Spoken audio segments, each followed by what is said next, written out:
Hey guys, Zack here, and this is why you should watch Mao Mao Heroes of Pure Heart.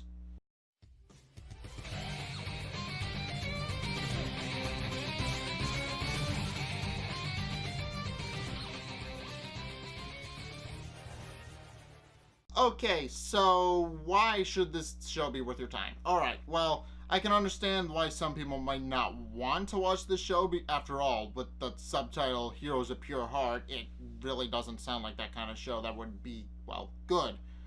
But it is. So the first episode is mainly to establish how all the main characters wound up getting together. So we're met right off the bat with Adorabat, who serves as the little kid's sidekick for most of the series, and she lives in the town in the kingdom of Pure Heart Valley, a kingdom that doesn't really see a lot of action and is inhabited by the Cutie Pies, a race that is cute and adorable, but mostly helpless.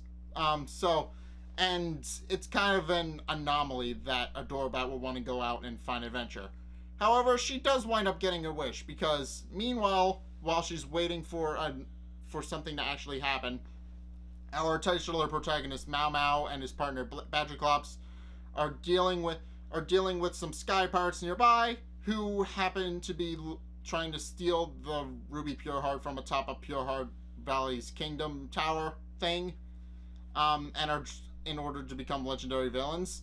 And Mao Mao and Badgerclops, in their hate, are trying to stop them because they're heroes, but aren't exactly good stealthy at it, but they do wind up knocking most of the sky pirates off the bridge, leaving only the leader Orangasnake and a couple of other cronies that are recurring villains. I don't remember their names. I know one of them, Boss Ostrich. I know he's like a gentleman stereotype and is one I say away from being Foghorn Leghorn, but that he's really the only other person I know. But yeah, besides him, but yeah, Mao Mao gets into a fight with Orangasnake, and eventually they are able to bring it to a stalemate, and Mao Mao and Badgerclops escape on their Aerocycle. At which point they ran face first into the Ruby Pure Heart, causing the kingdom's protection to wane. And after the kingdom is suddenly onset by monsters due to their protection now suddenly being gone, Mao Mao quickly realizes it's his fault and decides to waylay himself there until he's able to pay back their debt. At which point he's approached by Adorabat, who wants to be his apprentice. And he turns her down at first because he doesn't feel like she would be much use in a fight. But when the sky pirates, or what's left of them, try to steal the Ruby Pure Heart right from out from under everybody's nose, and Mao Mao and Badgerclops go in, and Adorabat falls despite Mao Mao telling her not to, but then realizes how capable a fighter she actually is, despite her childish tendencies, which makes sense. She's like 5. And they do take down the airship and break its power source, which results in the airship crashing nearby. At which point the leader and king of the Cutie Pies, King Snowgomane, he makes the 3 of them sheriff, and then for the rest of the episode is them defending Pure Heart, and the rest of the series is just them defending Pure Heart from various threats. Normally the sky pirates, who show up from time to time as a recurring gag, but yeah, for the most part this series is pretty formulaic, and that's kind of the whole point. It's a kid's show. But the thing about it is that neither Mao Mao or Badgerclops are entirely likable, and that makes sense since one of the main leads of the show is an impressionable 5-year-old, and it makes perfect sense. So yeah, Mao Mao is the more morally upstanding, but a bit callous and abrasive, and mostly goes to extremes whenever he's trying to enforce the law in Pure Heart Valley, which kind of stems back to his quote-unquote betrayal by a previous partner and his dad's own neglect of him, to things that aren't very good for a developing child. Um, and as a result, he can be very abrasive, he has a hard time opening up. But when he does open up, you get to see just how lovable he is. But it doesn't happen very often because, as I said, he's kind of abrasive because he's had his heart broken a couple of times and he has father issues, so he doesn't open up very often to other people. But when he does open up, he's actually kind of lovable. Meanwhile, Badgerclops is the exact opposite. He serves to be the moral compass for when Mao Mao goes a bit overboard, but unlike Mao Mao, who is a man of action and leaps in at the first sign of danger, Badgerclops kind of has to be prompted to and is practically kind of lazy and doesn't really do much to help out around the house except for when he's asked, and even then he doesn't really want to do it all that much, which actually winds up being a plot point for one of the later episodes. But for the most part, Badgerclops and Mao Mao aren't exactly the most likable protagonists, and that's kind of the point. They're not supposed to be likable because they're supposed to be flawed characters, and the thing is, the two of them balance them out, and Adorabat is trying to become a combination of the two, since she admires Mao Mao, but while Mao Mao does share some of her hobbies and does train her to try and become a legendary hero, mostly by teaching her life lessons through actions rather than through actions and words and stuff like that. He's not always the most supportive of her more childish tendencies, which Badgerclops easily enables when Mao Mao isn't looking. But yeah, for the most part, the two of them are supposed to work as a single unit and are supposed to balance each other out. And this does play in a lot because while Mao Mao is usually the focus of each episode, and it's mostly about him learning a lesson and trying to fix something that's wrong with him emotionally. Sometimes it's the other way around, and he has to help Badgerclops overcome his problems, of which there are many because Badgerclops is very emotionally vulnerable, like a lot. So Mao Mao has a tendency to have to help him out on occasion, and then there's Adorabat, who might be a bit psychotic because while she is sweet and adorable, she also does like to see action, something that none of the other cutie pies seem to share a trait with her about, except for maybe her parents, but we don't actually see them in the series. They're mentioned but never seen.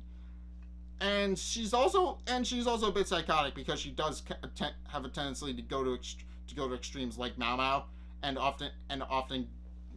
will often scream at other people, and will often yell at them, and will often be very, very gung-ho about killing a monster in one case. But she's sweet and adorable, but she does have a tendency to fly off the handle, I guess. But yeah, those are your three protagonists, and not all of them are perfect human beings. So, well, they're not even human beings, but you get the point. And the ironic thing is that the king, despite being physically able to defend himself, kind of cowers in his castle all day and doesn't really do all that much. In fact, there's one episode where he tries to help out the sheriff's department by being sheriff for a day, and it backfires horribly, and Mao Mao fires him rather publicly, and is rather vocal on the fact.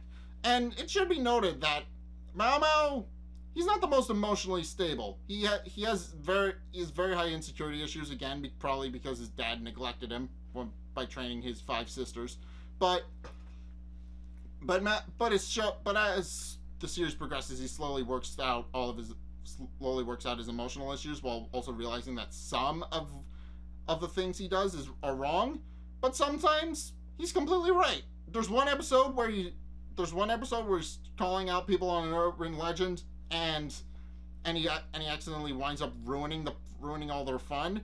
So he tries to make it up for them by faking a fight with the urban legend, and it results in destroying the town, as he said would happen at the beginning of the episode. So clearly there's sometimes where Mao Mao is right, but just because he's right doesn't mean he's a good person. I mean, don't be wrong. He's the good guy, but that doesn't exactly mean he's a good guy.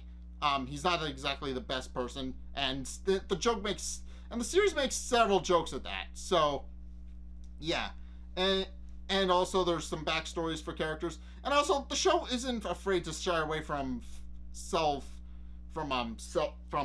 what is it called when you're self-aware humor, I guess, because it does sometimes make jokes about certain things. Like, for example, there's an episode where they accidentally start a nearby fire, and several episodes later it's revealed that they still haven't put it out, which is a really funny joke. But yeah, it's also worth noting that that Orangasnake and Mao Mao kind of have a similar goal. They want to both be a legendary hero and villain respectively. It's unknown why Orangasnake wants to be a legendary villain, probably because he wants to be respected, which is what every villain wants.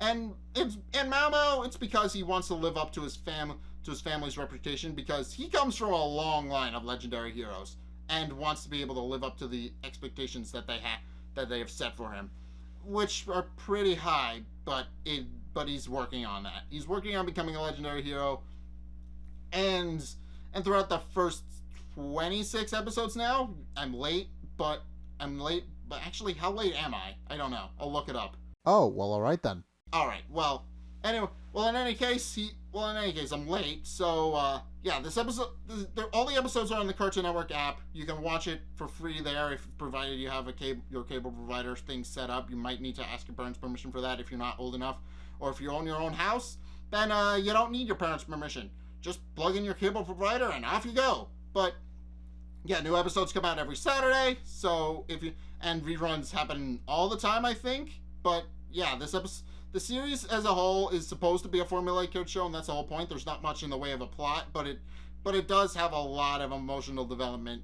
that is definitely missing from a lot of kid shows, because most kid shows are like, oh, this character does a thing. This character calls them out on doing a thing. This character feels sad. The next episode, nothing changes. So yeah, it's nice to see. It's nice to see that there is indeed a formulaic kid show that actually has emotional development, and also there are a lot of action sequences in this series, like a lot. Some of them are pretty.